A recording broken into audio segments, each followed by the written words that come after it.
Traveling with the Prince. Once again, once upon a time, in another kingdom far, far away, but the opposite direction from the fairy kingdom, lived a lonely prince in his modern art castle. Built of stainless steel, the windows were shiny, resistant and clear as diamonds. It stood on a very high hill.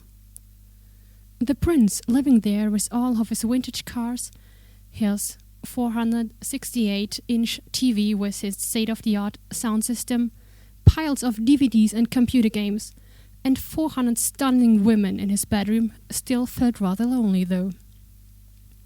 That was because the woman may have been incredibly beautiful, but each and every single one of them was elbow thick at the brick.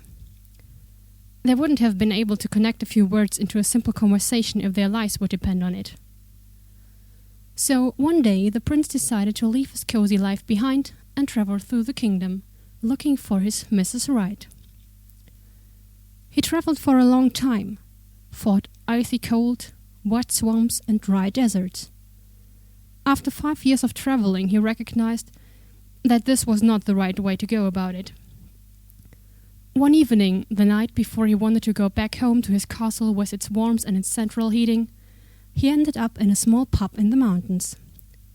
The prince ordered a hot beer with spearmint flavor and watched the snow fall on the windowsill outside. And then his beer was brought by the most beautiful girl he had ever seen. He looked at her suspiciously. Surely she had to be as smart as all the girls back in his castle. Why else would she be working as a common waitress? He smiled encouragingly at her to tell her that she was doing a good job by carrying his beer and not tripping over her own feet while doing so. Then he turned his head back again. "You know, sometimes I wish people would acknowledge more what a difficult job waitressing actually is," said a soft, sweet voice. The prince faced the waitress again. "Did you say something?" he asked her. "No, dumbass," said the voice again. And indeed, the mouth of the waitress wasn't moving. The prince looked around, but at the tables surrounding him and at the bar just sat crude guys, most of them travelers like himself. "Hey, over here, mister." He jerked his head in the opposite direction and became even more confused when the waitress started to laugh. She grabbed her long blade of golden hair, and underneath it appeared what had to be the fattest and most ugliest toad in the entire kingdom.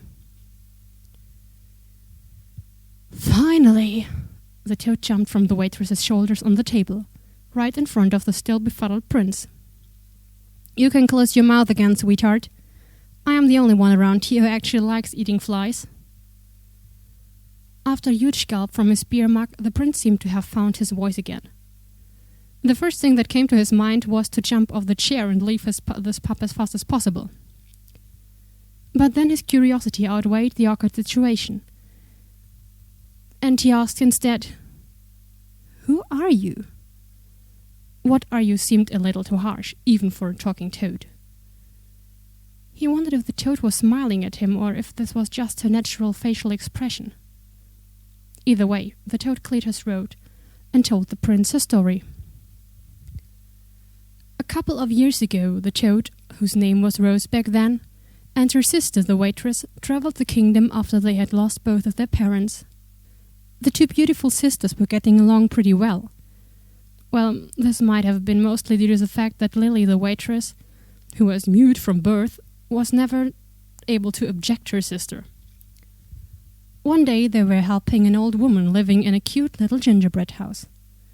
Rose, the little Miss Know-it-all, couldn't help keeping on explaining how a gingerbread house is a bad idea because it attracts all kinds of vermin, and that candy is bad for your teeth anyways. This went on until the old woman, who turned out to be a witch, put a spell on her. Unfortunately, she had mixed up the incantations, and instead of shutting Rose up and giving her voice to the mute Lily, the witch just made Lily twice as beautiful while her sister was turned into a toad. After burning the witch in revenge in the oven, the two sisters continued their journey. They ended up in the pub, where Lily worked as a waitress when actually all the talking was done by Rose, hidden under her sister's hair. while the latter just moved her lips accordingly. At this point of her story, the prince asked to show him the trick, and he and Rose ended up talking the whole night, while he kept his eyes on Lily. It was everything he ever wanted. A pretty girl you could actually have a conversation with. Without further ado, he asked them to marry him. No one would ever have to know about his secret. They agreed. But there was still one thing he did not understand. "Why did you choose to share your secret with me tonight?" he asked. "That's pretty simple," that Rose had told, while Lily the waitress moved her lips. "You never told your staff that you were leaving the castle. Haven't you noticed all these wanted signs? They are looking all over the kingdom for you.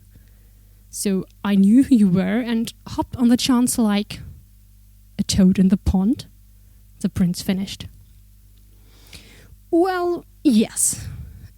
And they laughed so hard that at this moment everything seemed to be meant to go exactly like this. And after the kingdom got its lost prince back, and he had actually found himself a suiting mate, they lived happily ever after.